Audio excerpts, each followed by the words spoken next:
हर हर महादेव, सबके घर घर महादेव। गुरु भैया लोग, गुरु बहिना लोग, ये गुरु बहन के तनी आगे बढ़ाए के बा। हम कहानी जो कहतानी ओकरा पर कमेंट करी और कोनो गलती होता तो उहो रउआ हमरा के बताई। और कहे के मतलब बा कि कहानी पूरा सुन करके एकरा पर विचार करे के बा कि गुरु बहिना के कहानी कैसन रहे। एक जानी बड़ा ही सुंदर रही, उनकर शादी ब्याह हो गईल। उनकर पति भी बहुत सुंदर रहन, दूल्हा कन्या के जोड़ी तो बहुत बढ़िया रहे, लेकिन उनका जीवन में एगो ऐसन परिस्थिति आयल कि वो लोग के गरीबी जौन रहे कि ना, वो पीछा ना छोड़त रहे। गुरु भैया लोग, गुरु बहिना लोग, पति जौन दिहाड़ी मजदूरी करत रहन, उससे उनकर स्त्री के लालन पालन उतना ना हो पावत रहे। फिर भी वो लोग बड़ा ही खुशी खुशी अपन जीवन जियत रहे लोग। स्त्री अपन बहुत ही शांति से प्रभु के सेवा करत रही, शिव भक्तनी रही, मंदिर जात रही, मंदिर से आवत रही। उनका घर के कहानी रहे का कि उनकर बहुत ही खूबसूरत दूगो बच्चा रहन स। गुरु भैया लोग, गुरु बहिना लोग, वो स्त्री शिव जी के भक्ति करत रही और कहत रही कि हे प्रभु कहियो दिन लौट आई, कहियो दिन लौट आई। इहे कह करके वो स्त्री भगवान जी के पूजा करत रही आ कहत रही कि हे भगवान हमरो आंचल में रउआ दया दीही कि हमहू ए खाली खुशी खुशी ए संसार में जीवन के निर्वाह करी।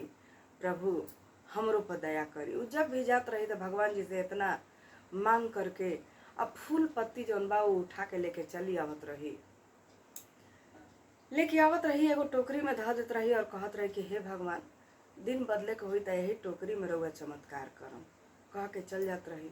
एक दिन के बात हटे कि वो मंदिर में गईली, चर्चा में गईली। चर्चा में गईल बाड़ी तो उनका देख के बड़ा खुशी महसूस भइल बा कि कितना सुंदर स्त्री, सारा औरत मिल करके बड़ा सुंदर से भगवान जी के भक्ति करेला लोग और चर्चा करेला लोग, भजन कीर्तन करेला लोग, भगवान जी से दया मांगेला लोग। तो उनका के देख करके कि मंदिर डेली जाली, वो ओइजा बैठ गईली।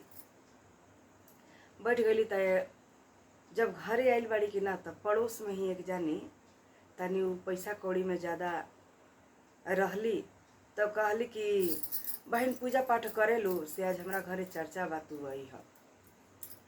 चर्चा में वो मंदिर में जात रही तो पहले तो सुन के चली आवत रही, कोई प्रसादी दे देत रहे, लेके चली आवत रही।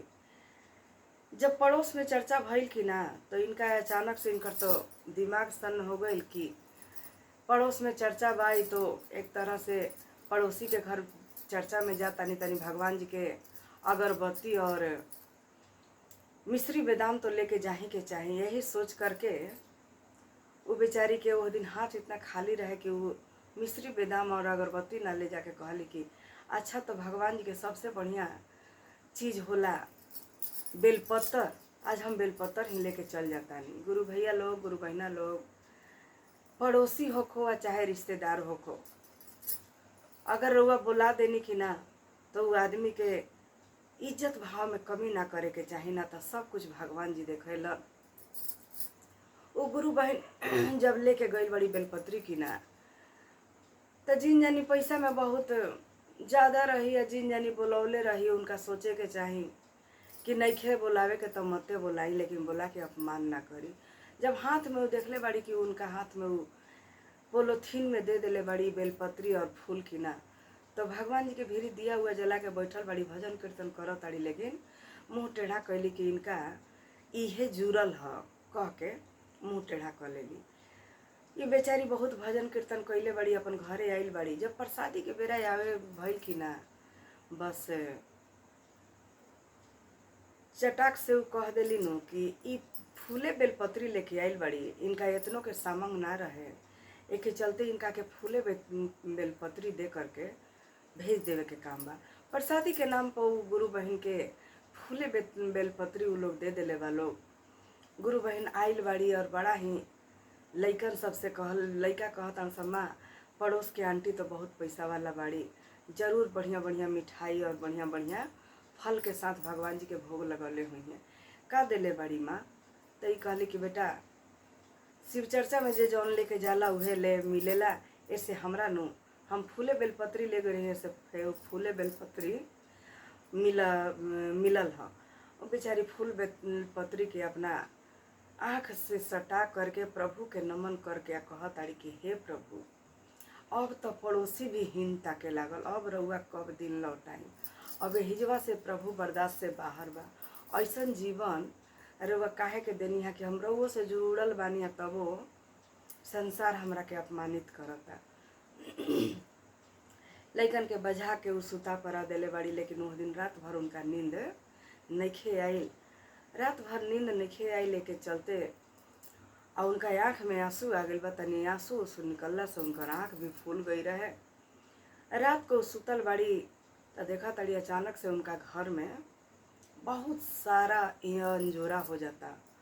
वो कहा तड़ी इतना अंजोरा कैसे हो गई, कहीं छप्पर ऊपर तो ना फाट गईल। तो देखा ताड़ी कि घर में जौन टोकरी में वो फूल बेलपत्री अपन मंदिर से ले आके असही कभी कभार पूजा पाठ में से ले आके धो देत रही आ गोड़ लाग लेत रही।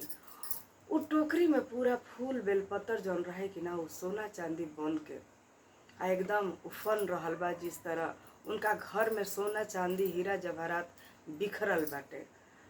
उठल बाड़ी वो गुरु बहिना, उठ करके भगवान जी के पहले गोड़ लगले बाड़ी कि हे भगवान, अगर हमरा से कोनो गलती भइल हुई तो हमरा के क्षमा कर देम।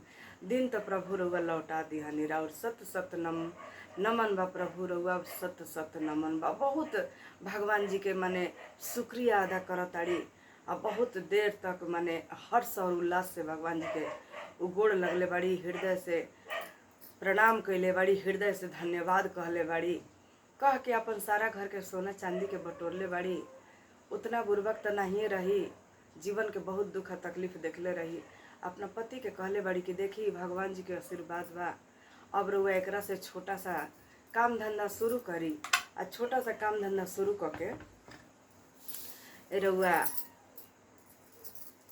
धीरे धीरे अब ये चीज़ के आगे बढ़ावल जा। छोटा काम से बड़ा काम, बड़ा काम से और बड़ा काम। इस संसार में जैसन होखे के चाहिए वैसन वो जगह है अपन बना ली हली। आस पड़ोस देखते रह गई, जिन जानी अपमानित कैली उनका बहुत शर्मिंदगी महसूस भइल।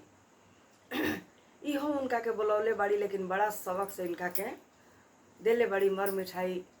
एक टपा ओरहन भी दिए देले बाड़ी कि हमनी के घरे जे आवेला हमनी के बहुत इज्जत करी ला जाई। है कारण है कि हमनी के भोले बाबा दिन लौटा दिहलन। वो गुरु बहन के बड़ा शर्मिंदगी होता अपना कैला पर, लेकिन पड़ोसी हो को चाहे परिवार हो को, एक बार तो जैसन आप करम वैसन सुनम जरूर। गुरु भैया लोग, गुरु बहना लोग जिस तरह भोले बाबा उनकर दिन लौटले बाड़े, हर गुरु बहन के दिन लौटावस। हर हर महादेव, सबके घर घर महादेव। गुरु भैया लोग, गुरु बहना लोग, कहानी कैसन लागल है एकरा के कमेंट करके जरूर बतावे के बा।